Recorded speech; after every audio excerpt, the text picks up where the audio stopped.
Já percebeu que entre todos da Katsuki, o Itachi é o único com um corpo totalmente humano? Esse detalhe pode parecer simples, mas tem um peso simbólico importante em Naruto. Para entender isso melhor, basta olhar para os outros membros do grupo, e é aí que a diferença dele realmente fica evidente. Começando pela dupla de artistas da Katsuki. Deidara possui bocas espalhadas pelo corpo usadas para infundir chakra no barro e transformá-lo em explosão. Ele tem bocas nas mãos e outra no peito que ativa a C0. Não se sabe exatamente como adquiriu essa habilidade, mas provavelmente vem de um jutsu secreto da Vila da Pedra. De qualquer forma, é uma modificação corporal evidente e estranha. Já o Sasori levou isso a um extremo ainda maior. Transformou o próprio corpo em uma marionete. Tornou-se praticamente mortal, deixando apenas um núcleo orgânico como ponto vital.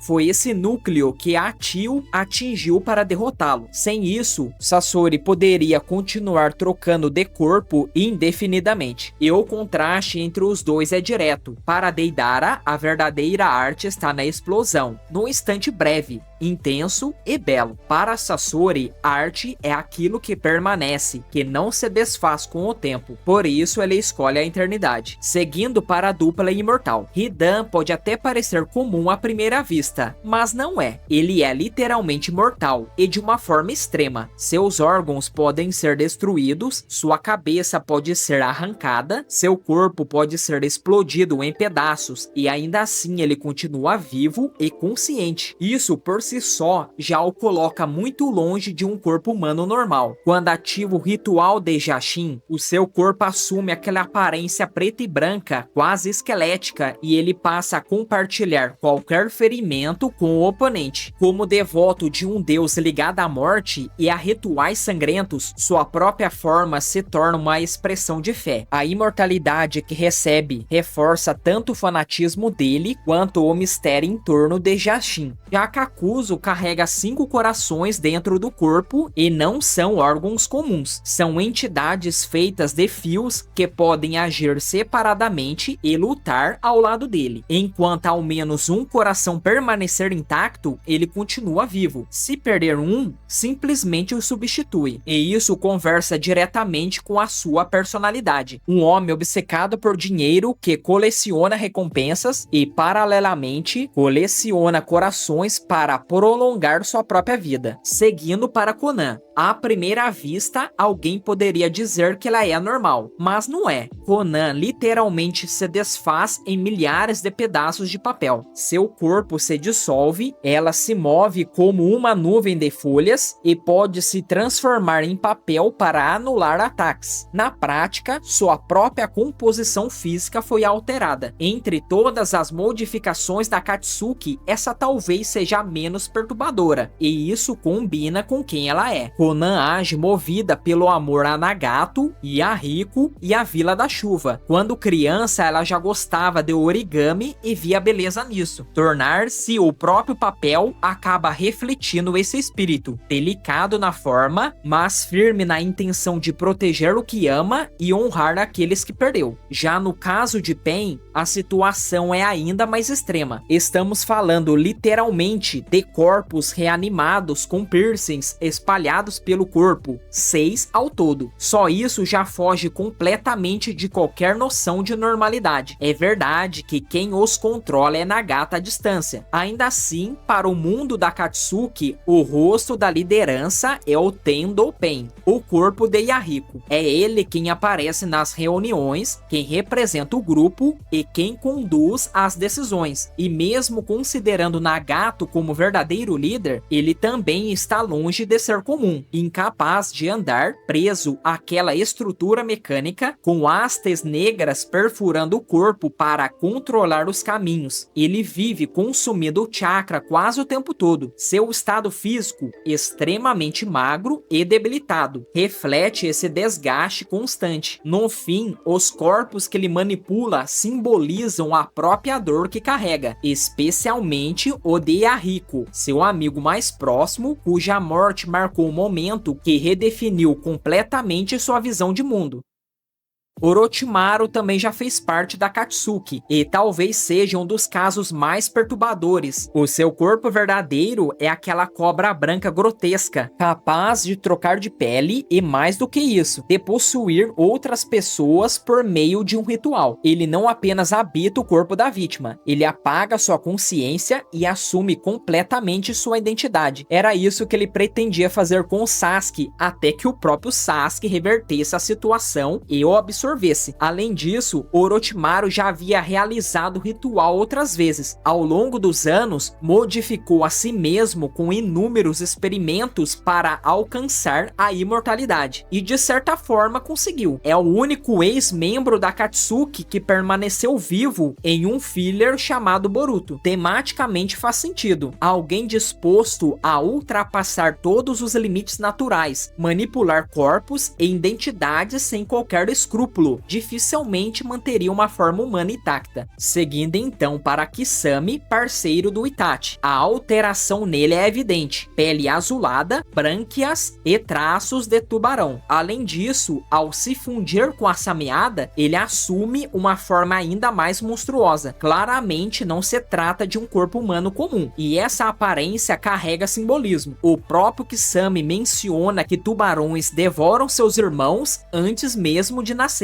algo que ecoa sua própria história, onde foi forçado a matar companheiros. Sua forma predatória reflete esse passado e reforça a ideia de alguém moldado por um ambiente brutal, tentando encontrar significado dentro da própria natureza violenta. E então temos Zetsu, que foge completamente de qualquer noção de humanidade. Zetsu branco surge a partir das células de Hashirama cultivadas por Madara através do Gedomazu. Já o Zetsu negro, que inicialmente é apresentado como a vontade do Madara, depois se revela como algo ainda mais antigo, manipulando os acontecimentos nos bastidores. De qualquer forma, nenhum dos dois é humano. Diferente dos outros membros, Zetsu não é um corpo alterado, é uma existência artificial desde o início. Obito é o verdadeiro líder nos bastidores da Akatsuki, e o responsável por conduzir o plano do Tsukuyomi Finito também está longe de ter um corpo comum. Ele sobreviveu após ser esmagado por uma rocha e só conseguiu isso porque Madara reconstruiu metade do seu corpo usando células de Hashirama através do Zetsu branco. Essa divisão é visível quando ele se recupera na caverna. Parte dele ainda é humana, parte é feita dessas células artificiais. Ele chega até treinar aquele lado modificado para fortalecê-lo antes de partir. Mas essa metade reconstruída vai além do aspecto físico. Ela simboliza a ruptura que aconteceu ali. Depois de testemunhar a morte de Rin, ser manipulado por Madara e abraçar uma ideologia distorcida, Obito deixa de ser apenas alguém ferido no corpo. Ele se torna alguém fragmentado por dentro também.